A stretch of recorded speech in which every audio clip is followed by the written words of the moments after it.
इस कहानी के पिछले पार्ट में आपने देखा था कि कैसे वो दरिंदा ट्रिशा के भाई डैरी को उठाकर ले जाता है और उसने डैरी को मार दिया है। इस कहानी के अंदर आप एक बार फिर से उसी शैतान उसी दरिंदे को देखेंगे जो कि एक बार फिर से लोगों का शिकार करने के लिए वापस लौटा है। तो दोस्तों, आज की वीडियो में हम जीपर्स क्रीपर्स फर्स्ट पार्ट के आगे की कहानी को एक्सप्लेन करने वाले हैं। इस मूवी का नाम है जीपर्स क्रीपर्स 2। तो चलिए अब शुरू करते हैं बिना किसी देरी के।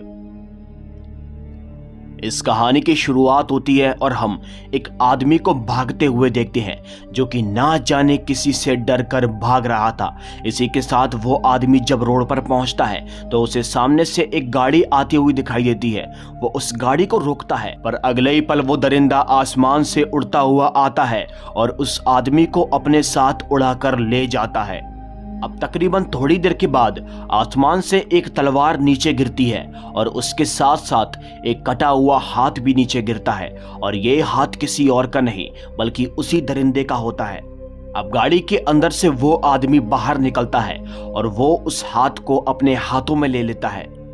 अब इसी के साथ कहानी यहाँ से 23 साल आगे बढ़ जाती है और 23 साल के बाद हम देखते हैं जब वो दरिंदा ट्रिशा के भाई डैरी को अपने साथ उड़ाकर ले गया था तो वो अपने पीछे उस ट्रक को छोड़ गया था जिसके अंदर वो अक्सर लोगों का शिकार करता था।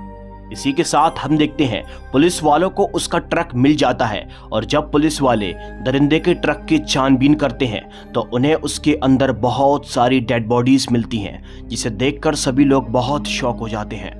अब दोस्तों, इसी के साथ सारे लोग ये बात जानते हैं कि वो दरिंदा अपना ट्रक लेने के लिए वापस जरूर आएगा, क्योंकि वो अपने पीछे कोई भी सबूत नहीं छोड़ना चाहता। उसकी जानकारी के बारे में किसी को कुछ नहीं पता कि आखिर वो कहां से आया है।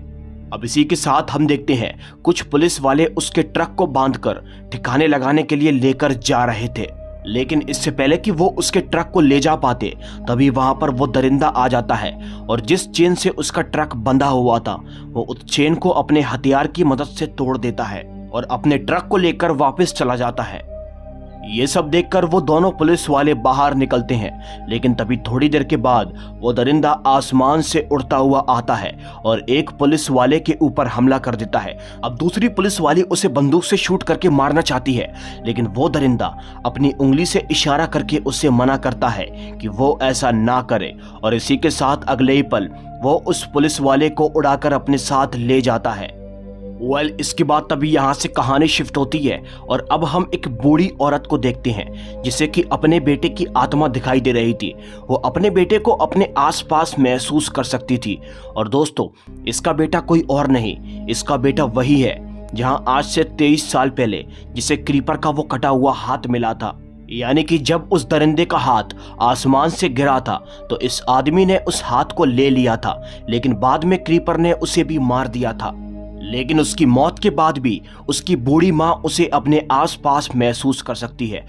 उसका बेटा बताता है कि उसने उस दरिंदे के हाथ को यहीं कहीं गाड़ा है, तुम्हें जल्दी से उस हाथ को नष्ट करना होगा, वरना क्रीपर उस हाथ को लेने के लिए वापस आएगा और सारे लोगों की मौत कर देगा, क्योंकि वो अपने पीछे कोई भी सबूत नहीं छोड़ना चाहता। अब इसी के साथ हम देखते हैं इसके अगले ही दिन उसकी बूढ़ी माँ अपने घर के बाहर खुदाई करना शुरू कर देती है, और जब वो खुदाई करती है तो उसे क्रीपर का यानी कि उस दरिंदे का वो कटा हुआ हाथ मिल जाता है, और जब वो उसके कटे हुए हाथ को छूती है तो वो अचानक से हिलने लगता है। यानी कि दोस्तों, 23 साल के बाद भी उसका हाथ आज भी जिंदा है। इसी के साथ उसका हाथ उसको हवा के अंदर उड़ा देता है, और अब उस बूढ़ी औरत को क्रीपर्स के बारे में यानी कि उस दरिंदे के बारे में बहुत कुछ पता चल चुका है। उस दरिंदे के बारे में सब कुछ पता करना इतना भी आसान नहीं था, लेकिन अपने पीछे वो एक सबूत छोड़ गया था, और इसीलिए इस बूढ़ी औरत यानी कि गैलन को उस दरिंदे के बारे में बहुत कुछ पता चल चुका है।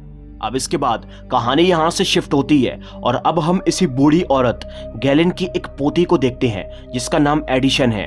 एडिशन अपने दोस्त के साथ अपने घोड़ों के लिए चारा लेने के लिए जाती है, लेकिन वो जैसे ही ऑफिस पहुंचती है तो वो पाती है कि वहां के सारे लोग बड़े ही अजीबोगरीब तरीके से गाड़ियों के नीचे छिपकर बैठे हुए हैं। इन दोनों को कुछ भी समझ में नहीं आता और तभी थोड़ी देर के बाद इनकी गाड़ी के लेफ्ट साइड पर वो दरिंदा भी आ जाता है। इसके बाद वो दरिंदा एडिशन के दोस्त बडी को सूंघने की कोशिश करता है, लेकिन उसे उसकी महक बिल्कुल भी पसंद नहीं आती और इसी के साथ अब वो एडिशन के पास जाता है। वो उससे बहुत डर रही थी और अगर वो उससे डर रही थी तो उस दरिंदे को उसकी महक पसंद आ जाती है और इसी के साथ वो दरिंदा उसे अपने साथ उड़ाकर आसमान के अंदर ले जाता है। इसके बाद तभी अगले ही सीन में हम देखते हैं वो दरिंदा एडिशन को उड़ाकर अपने ट्रक के अंदर ले जाकर बंदी बना देता है और एडिशन के साथ इस ट्रक के अंदर एक लड़का और मौजूद है जो कि क्रीपर का शिकार बनने वाला है। और दोस्तों वो दरिंदा यहाँ से चला जाता है और इसी के साथ वो लड़का यहाँ से निकलने की कोशिश करता है, लेकिन उसके ट्रक से निकलना इतना भी आसान नहीं है। यहाँ पर बहुत सारे ट्रैप्स और जाल बिछाए गए हैं और जब वो बिना देखे यहाँ से भागने की कोशिश करता है तो अचानक से एक रॉड निकल कर आती है और जिससे उसकी मृत्यु हो जाती है। दरअसल उस दरिंदे ने अपने ट्रक के अंदर बहुत सारे हथियार लगाए गए हैं, इसलिए कोई भी यहाँ से भागने की कोशिश करेगा तो उसकी मौत कभी भी हो सकती है। अब इसके बाद तभी कहानी में आगे हम देखते हैं एक पुलिस ऑफिसर डैन को, उसके साथ बहुत सारे पुलिस वाले आए हुए थे और ये सभी के सभी मिलकर गैलेंट के घर तक पहुंच जाते हैं क्योंकि इन्हें उस दरिंदे के कटे हाथ के बारे में पता चल चुका था। अब इसी के साथ ऑफिसर डैन उसके हाथ को छूना चाहते हैं और वो भी उसके बारे में जानना चाहते हैं कि आखिर वो दरिंदा कौन है। और वो जैसे ही उसके हाथ को छूते हैं तो उन्हें भी बहुत सारे अजीबोगरीब प्रकार के विजन्स आते हैं और वो भी उस दरिंदे के बारे में बहुत कुछ जान जाते हैं। लेकिन हैरानी की बात तो ये है कि वो किसी को कुछ बता नहीं पाते। अब इसके बाद तभी वहां के एक पुलिस ऑफिसर को खबर मिलती है कि उस दरिंदे के ट्रक को यहीं आसपास कहीं देखा गया है और ये सुनकर सारे के सारे पुलिस वाले अपने हथियार को सेटअप करके उस दरिंदे के ट्रक को पकड़ने की कोशिश करते हैं। ये उसका पीछा करना शुरू कर देते हैं। अब इसी के साथ एक पुलिस वाला दरिंदे के गाड़ी के टायर पर एक गोली चलाता है और तभी वो गोली रिवर्स होकर वापस इन्हीं की गाड़ी पर आकर लगती है और ये सब देखकर वो समझ जाते हैं कि कुछ ना कुछ गड़बड़ जरूर है। तभी यहाँ पर ऑफिसर डैन कॉल करके अपने पीछे आ रहे साथियों को उस दरिंदे की गाड़ी पर गोली चलाने से मना करते हैं, लेकिन उनमें से कोई भी इनकी बात को नहीं सुनता और तभी वो बहुत सारे गोलियों की बरसात उस दरिंदे की गाड़ी के ऊपर कर देते हैं। और दोस्तों होता कुछ ऐसा ही है, वो सारी गोलियां रिवर्स होकर वापस इन्हीं की गाड़ी पर आकर लगती हैं, जिससे कि कुछ पुलिस वालों की मौत हो जाती है। दरअसल ये ट्रक दिखता बहुत आम और बहुत पुराना है, लेकिन ये ट्रक कितना खतरनाक है वो आप देख ही चुके होंगे।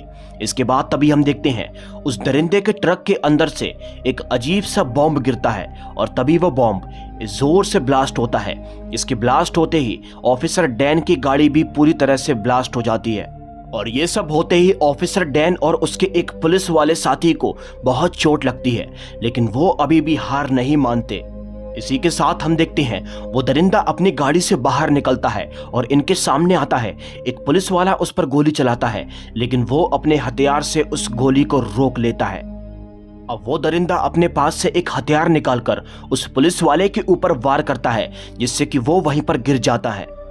दरिंदा उसे मारने के लिए उसके करीब बढ़ता है, लेकिन इससे पहले कि वो उसे मारता तभी हम यहाँ पर ऑफिसर डैन को देखते हैं जो कि उसी मशीन गन के ऊपर चढ़ जाते हैं और इसी के साथ वो जोर से चिल्लाते हैं, जिससे कि वो दरिंदा अब उस पुलिस ऑफिसर को छोड़कर ऑफिसर डैन को मारना चाहता है। वो हवा के अंदर उड़ जाता है, लेकिन इससे पहले कि वो ऑफिसर डैन को मार पाता तभी यहाँ पर ऑफिसर डैन मशीन गन से उसके ऊपर गोलियों की बरसात कर देते हैं, जिससे कि गोलियां उसके शरीर के अंदर जाकर लगती हैं। लेकिन इस गोलियों का उसके ऊपर कोई खास असर नहीं होता, लेकिन हाँ उसका एक पंख पूरी तरह से खराब हो जाता है। अब इसी के साथ हम देखते हैं वो दरिंदा ऑफिसर डैन के ऊपर चढ़ जाता है और उन्हें भी मार देता है। अब उसे मारने के बाद वो दरिंदा वहां से चला जाता है, लेकिन वो उस बचे हुए पुलिस वाले को नहीं मारता क्योंकि ये भी उसकी एक मर्जी है। अब दोस्तों इसके बाद तभी अगले सीन में हम देखते हैं वो दरिंदा अपने ट्रक तक पहुंच जाता है और ट्रक के अंदर होती है एडिशन। वो एडिशन को मारना चाहता है, लेकिन दोस्तों वो मारने में उसे इतना खो जाता है कि उसे याद ही नहीं रहता कि उसके ट्रक के अंदर बहुत सारे जाल बिछाए गए हैं और वो दरिंदा खुद ही अपने जाल के अंदर फंस जाता है, जिससे कि वो रॉड उसके सर के आर पार हो जाती है।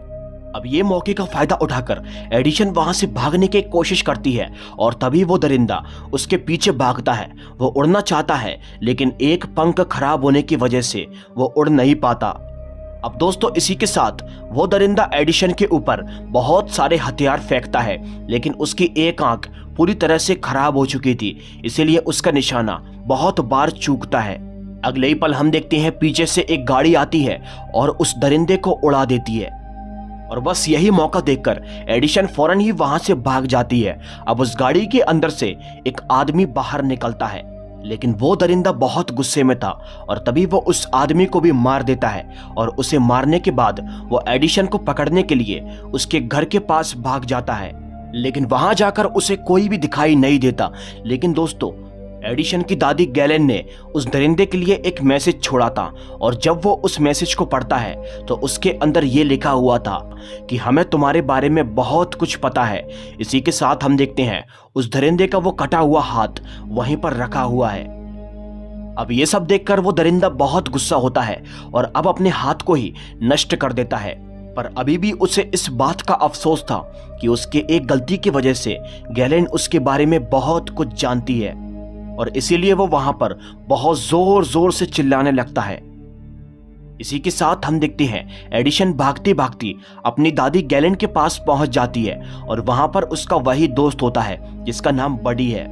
अब दोस्तों इसी के साथ किसी तरह वो रात भी बीत जाती है और तभी यहाँ पर सुबह होती है। सुबह के वक्त पर हम बडी को देखते हैं जो कि अपने बास्केटबॉल मैच के लिए बस के अंदर बैठकर निकल जाता है।